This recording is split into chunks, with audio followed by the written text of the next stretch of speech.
Your book doesn't talk a ton about the big five religions of the world, and so I just want to talk about those very briefly for you. There are religions that you should have heard of, so Judaism, Christianity, Islam, Buddhism, and Hinduism. Okay, so hopefully you've heard of all of those already. I'm not going to talk about their tenets or their main ideas, because that's a class for religious studies, but I do want to just mention them because you should know them and be aware that they are kind of their own category of very large religions around the world. So a world religion is one that claims to be universally significant to all people. Okay, and so these five would be considered world religions. Okay, whether they're not saying everyone is a member of these religions, but that they're kind of significant or important in their own way. So there are three monotheistic world religions. Those are Judaism, Christianity, and Islam.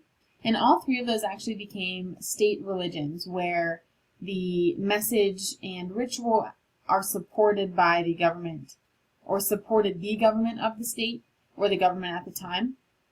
Okay, and so all three are Abrahamic religions, and that means they come from the same root religion of Abraham, but each thinks they have the own correct prophet, okay, even though they all kind of come from the same place. So the three monotheistic traditions are Judaism, Christianity, and Islam.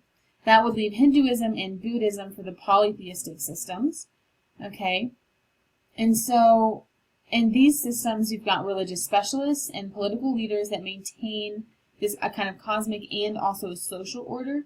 And so they're seeking that through the intervention or interaction with local deities. Okay, and so you've got the Buddha who kind of took on the name the Buddha, meaning awakened one, seeking a path of compassion and selflessness. And this is kind of where you see a divergence between Hinduism and Buddhism. But I don't want to focus on these five religions because I don't want to imply they're more important than others. It's just that they are the big five in the world, and most of the world's population, religious population, is part of one of these five. Okay. We, of course, don't want to forget about non-theists, atheists, agnostics, and non-believers. So anyone who does not consider themselves to be a member of any religious organization.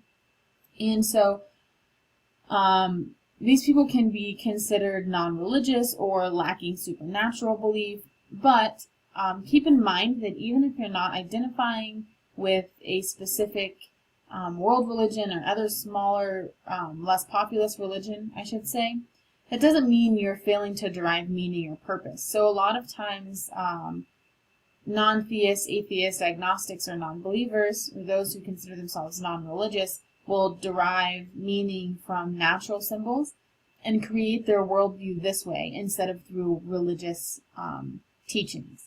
Okay, so you're still deriving meaning in creating and curating this worldview. It's just through a different path than someone who's religious might take.